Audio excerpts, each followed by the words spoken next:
샬롬, 말씀 읽어주는 김기웅 목사입니다. 오늘도 기대하는 마음과 사모하는 마음을 가지고 하나님의 말씀 함께 읽겠습니다. 호세아 7장 1절부터 16절까지의 말씀입니다. 내가 이스라엘에게 다시 시작할 기회를 줄 때마다 그의 더러운 전가를 말소해 줄 때마다 에브라임은 금세 새로운 죄들로 전가를 쌓았고 사마리아는 굵직한 반역죄를 더했다. 두 얼굴을 한 그들, 한 입으로 두말하는 그들, 너희를 속여 먹고 벗겨 먹는다. 내가 모든 범죄를 기록하고 있다는 것을 그들은 생각도 못한다. 머리부터 발끝까지 지저분한 죄를 뒤집어 쓰고 있는 그들, 나는 그들의 본색을, 그들이 하는 짓을 다 보고 있다. 그들은 사악한 고개로 왕을 즐겁게 하고 재주 좋은 거짓말로 제후들의 비위를 맞춘다. 세격으로 달아오른 그들, 뜨겁게 달궈진 화덕 같다. 반죽된 가루가 빵이 될 때까지 계속 달궈져 있는 화덕. 왕실 축제일이 되면 제후들은 포도주와 격앙된 군중의 우롱에 취한다. 빨갛게 달아오르는 난로처럼 그들은 욕망으로 달아오른다. 밤새도록 쌓인 욕망은 아침에 불이 붙어 개걸스럽게 널름거리는 불꽃이 된다. 흉악한 그들, 화산처럼 폭발하여 그들의 통치자들을 태워 재로 만든다. 그렇게 왕들이 하나씩 죽어나가는데 아무도 나에게 관심을 갖지 않는다. 에브라임은 이방인과 뒤섞여 자기 자신을 잃어버렸다. 에브라임은 팔푼이다. 낯선 자들이 자기를 다 빨아먹는데도 눈치채지 못한다. 제 머리가 백발이 되었는데도 알아차리지 못한다. 오만이 집채만큼 부풀어 오른 이스라엘, 세상 앞에 망신거린다. 하나님은 안중도 없이 떠도는 이스라엘, 그 모든 경고도 여전히 하나님을 무시하고 다닌다. 에브라임은 새 대가리다. 아둔하고 밀어나기 짝이 없다. 처음에는 이집트에 붙어서 짹짹거리더니 다음에는 아시리아에게 팔랑거리며 날아간다. 나는 그물을 던져 그들을 잡아들일 것이다. 그들의 날개를 잘라버릴 것이다. 혼쭐을 내줄 것이다. 집을 뛰쳐나간 그들 화가 있으리라. 내게 도전한 그들 큰일을 맞으리라. 내게 밥 먹듯 거짓말하는 그들 내가 도와줘야 하는가. 내게 마음을 쏟아 기도하고 부르짖는 대신에 그들은 창녀들과 어울려 침대에서 소리를 질러대고 음란한 광란의 종교 파티에서 피가 흥건하게 놀면서도 정작 나에게는 등을 돌렸다. 그들에게 똑똑한 머리와 건장한 신체를 주었건만 내게 돌아온 것은 무엇인가? 사악한 음모뿐이다. 그들은 바람개비처럼 이리저리 돌지만 내 쪽으로는 돌지 않는다. 그들의 통치자들은 칼에 베이고 살해될 것이다. 조롱과 신성모독의 대가다. 그들의 최후는 세상 모든 사람들의 조롱거리가 되는 것이다. 이것은 하나님의 말씀입니다. 오늘 말씀은 내용상 네 부분으로 나눠서 생각해 볼 수 있습니다. 먼저 첫 번째 1절부터 2절 죄를 대하는 이스라엘의 자세에 대해서 이야기를 하고 있어요. 1절의 말씀입니다. 내가 이스라엘을 치료하려 할 때에 에브라임의 죄와 사마리아의 죄악이 드러나는도다. 그들은 거짓을 행하며 안으로 들어가 도둑질하고 밖으로 떼를 지어 노략질하며 라고 이야기합니다. 하나님은 이스라엘을 치료하려고 할 때마다 에브라임의 죄와 사마리아의 죄악이 드러났다라고 말씀하고 계신 거예요. 즉 하나님께서 용서와 치료를 결단하겠다라고 의로운 결단을 내리고 돌이켜보면 하나님께서 고민하는 동안 이스라엘이 새로운 죄를 지었다는 것입니다. 주목할 것은요, 이 이스라엘을 무엇이라고 부릅니까? 이스라엘, 에브라임, 사마리아라는 표현을 쓰고 있어요. 이것은 온 이스라엘이 하나님을 반역했다라는 사실을 드러내고 있는 것입니다. 어느 한 부분만, 누구만 하나님을 떠나고 하나님께 반역한 것이 아니라 모든 이스라엘이 하나님께 대하여 이러한 행동을 보이고 있다라는 것을 강조하고 있는 거예요. 4장 2절의 말씀을 같이 한번 볼까요? 오직 저주와 속임과 살인과 도둑질과 간음뿐이요 포악하여 피를 뒤덮음이라 라고 이야기해요. 이렇게 온 이스라엘이 죄로 가득했지만 죄보다 더 심각했던 문제가 있었다라는 거예요. 그것은 무엇이냐면 죄에 대한 그들의 마음 자세였습니다. 2절의 말씀 같이 한번 볼까요? 내가 모든 악을 기억하였음을 그들이 마음에 생각하지 아니하거니와 이제 그들의 행위가 그들을 애워싸고 내 얼굴 앞에 있도다라고 이야기합니다. 이스라엘은요, 죄를 짓고도 심각성을 깨닫지 못했고요, 여기서 더 나아가 하나님이 심판하실 수 있다는 사실을 두려워하지 않았다라는 거예요. 그래서 첫 번째 적용입니다. 죄를 짓는 것에 대한 두려움이 있으십니까? 이 질문 앞에 내가 어떻게 살아가고 있는지 우리의 삶의 모습을 돌아보기를 소망합니다. 둘째, 3절부터 7절 썩은 정치에 대해서 이야기를 하고 있어요. 일부 주석가들은 본문이 이스라엘이 마지막 왕 호세아가 선왕이었던 베가를 암살한 사건을 배경으로 하고 있다라고 이야기합니다. 또 다른 학자들은요, 제사장이 중심이 되어서 왕과 왕족을 죽이는 일이 이 본문의 배경이다라고 이야기를 해요. 이 두 가지 중에서 무엇이 옳은가 우리는 알 수 없습니다. 명확하지 않기 때문인 거예요. 그런데 한 가지 명확한 것이 있습니다. 그것이 무엇이냐면 살인과 독살로 영속되는 북이스라엘의 정치 풍토를 비방하고 있다라는 거예요. 여로보암이 열지파를 중심으로 나라를 세운 후에 이스라엘은요, 110년간의 짧은 역사에 무려 19명의 왕이 대를 이어 통치하는 것을 보게 됩니다. 그 중에서요, 7명이 살해를 당했다라는 거예요. 무엇보다도 이 기간에 한 민족이, 한 그러한 혈통이 북이스라엘을 다스린 것이 아니라 9개의 왕조가 바뀌었다라는 겁니다.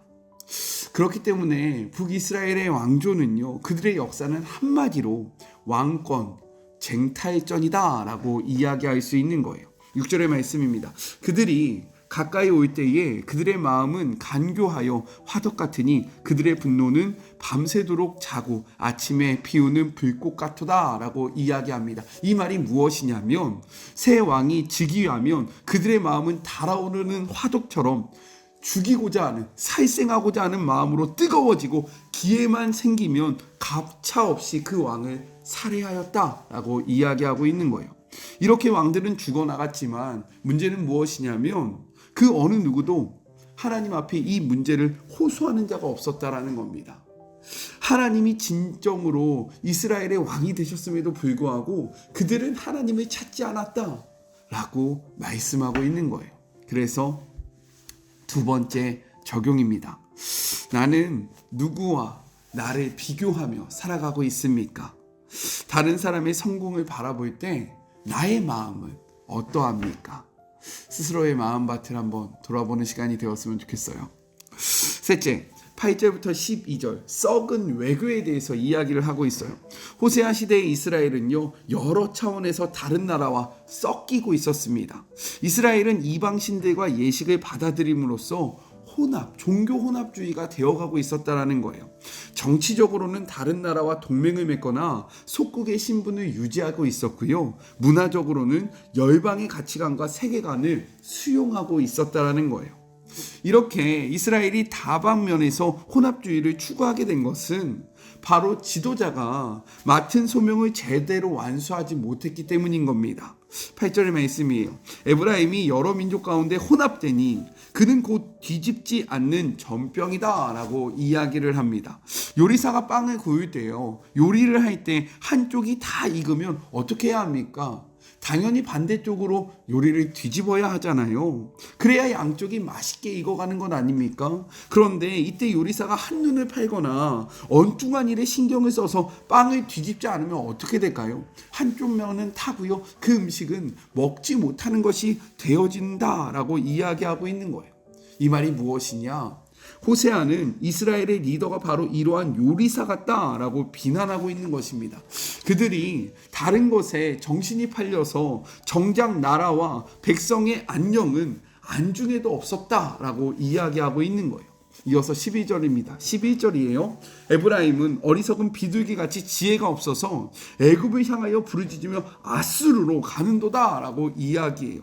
이스라엘의 마지막 왕 호세아는요, 왕위에 오르자마자 그동안 이스라엘이 시리아 블레셋 애국과 맺었던 동맹 관계를 청산하고요. 아수르 왕과 동맹 관계를 맺습니다. 그렇게 됐다면 그냥 이것을 꼭 유지해야 되는데 또 어떻게 하냐면 다시금 애국과 비밀 동맹을 맺는다라는 거예요. 호세아 선지자는 이러한 모습을 비둘기로 비유하고 있다라는 거예요. 원래 비둘기는요, 먼 곳에서도 목적지를 바르게 찾아가는 새입니다. 그래서 옛날부터 소식을 전하는 우편부의 역할을 하기도 한 거예요. 이렇게 비둘기는 자기의 길을 확실히 아는 새였다라는 거예요. 그런데 지금 이 비둘기가 아수르와 애굽 사이에서 갈팡질팡하고 있다라는 겁니다. 왜일까요? 목적지를 잃었기 때문인 거예요. 원래 이 비둘기의 목적지는 어디가 되어야 합니까? 하나님이 되어야 하는 거예요. 그런데 그 목적지 하나님을 잃어버리니까 어디로 가야 할지 알지 못해서 갈팡질팡한다라고 이야기하고 있는 겁니다. 이렇듯 이스라엘의 멸망은요, 이방인이 잘못해서가 아니라, 이방인 때문에가 아니라 지도자에 의해서 멸망하게 된 것이다 라고 이야기하고 있는 겁니다. 세 번째 적용이에요. 삶에 문제가 발생할 때 누구를 의지하고 계십니까? 무엇과 누구 사이에서 갈팡질팡하고 있는지 우리의 삶의 모습을 한번 생각해 보았으면 좋겠어요. 넷째, 13절부터 16절 화 있을진저 라고 이야기를 합니다. 이는 앞서 6장 1절부터 3절에서 외쳤던 여호와께 돌아가자 라는 그러한 호소 앞에 백성의 미지근한 반응에 대한 하나님의 조치다라고 생각할 수 있는 거예요. 호세아는 먼저 13절과 14절 종교 지도자의 배교에 대해서 비난을 합니다. 13절의 말씀이에요. 화 있을진저 그들이 나를 떠나 그릇 같음이라. 패망할진저 그들이 내게 범죄하였음이니라. 내가 그들을 건져주려 하나 그들이 나를 거슬러 거짓을 말하였다라고 이야기합니다. 제사장이 섬겨야 할 하나님을 등지고 엉뚱한 짓을 하고 있다라고 이야기하고 있는 거예요. 더 나아가서 거짓말로 사람을 유혹한다라고 이야기하고요. 무엇보다 그들은 자신의 배교를 여호와의 이름을 빌러서요 정당화했다라고 이야기하고 있는 겁니다. 나는 하나님의 이름으로 이것을 한 것이야. 이것은 하나님의 뜻이야 라고 이야기하면서 거짓을 향하여 나아갔다 라고 이야기하고 있는 거예요. 다음으로 15절부터 16절 정치 지도자들의 배신을 비난하고 있습니다. 15절의 말씀이에요. 내가 그들 팔을 연습시켜 힘있게 하였으나 그들은 내게 대하여 악을 꾀하는도다 라고 말씀하고 있습니다. 하나님이 그들을 힘있게 길렀다는 것은 16절에 보니까 애굽이 언급되고 있는 것으로 보아서요, 가나안 전복시대 때 이스라엘 군대를 양육하고 훈련시킨 것을 의미한다 라고 생각할 수 있는 거예요. 그런데 이제 와서 이스라엘의 지도자들이 여호와를 해치려고 음모를 꾸미고 있다는 거예요. 그들은 아수르의 속국으로 있으면서 끊임없이 아수르에 대한 음모를 꾸몄던 것처럼 이제는 하나님의 종속된 자녀들로 살아가면서 하나님께 끊임없이 반역을 하고 있다라고 이야기하고 있는 겁니다. 그런데요, 중요한 것은 무엇이냐면 하나님을 떠난 이스라엘은 아무것도 아니라는 겁니다. 왜요?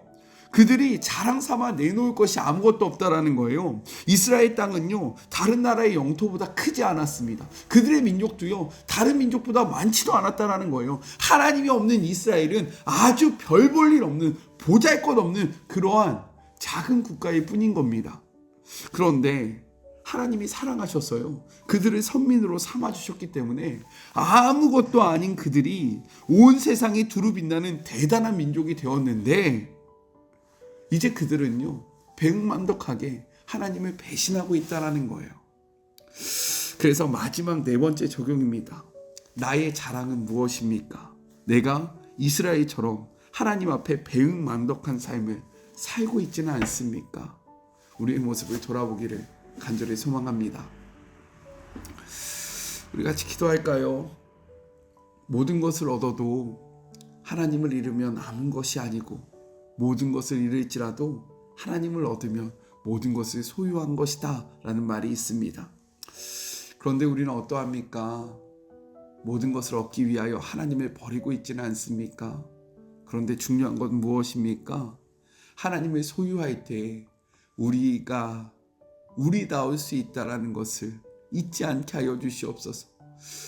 하나님을 소유하는 것이 우리의 인생에 가장 중요하고 하나님과 함께하고 하나님과 동행하며 그분의 뜻으로 나아가는 것이 우리의 인생에서 축복의 근원이라는 것을 잊지 않는 우리 모두가 되게 하여 주시옵소서. 삶에 문제가 생겼을 때 우리는 누구를 찾습니까? 우리는 무엇을 소망하며 살아가고 있습니까?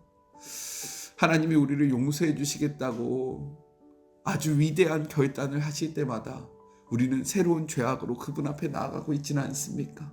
우리의 모습을 돌아보게 하시고 말씀을 들었다며 이 말씀으로 결단했다며 이 말씀을 살아내는 주의 모든 자녀들 되게 하여 주시옵소서. 함께 하실 주님을 의지하며 거룩하신 예수 그리스도의 이름으로 간절히 기도드립니다. 아멘. 모든 것을 얻어도 하나님을 잃어버리면 아무것도 아닌 거예요. 반면에 우리에게 모든 것이 없을지라도 하나님이 함께 하시면 우리는 모든 것을 얻은 것이 된 것입니다. 왜냐하면 하나님은 축복의 근원 되시고 하나님이 이 모든 것의 주관자 되시기 때문인 거예요. 우리 하나님을 놓치지 않는 인생이 되었으면 좋겠습니다. 저는요 또 내일 만나도록 할게요. 사랑하고 주님의 이름으로 축복하면서 오늘 하루도 힘내세요. 우리 내일 만나요. 안녕. 오늘도 수고하셨습니다.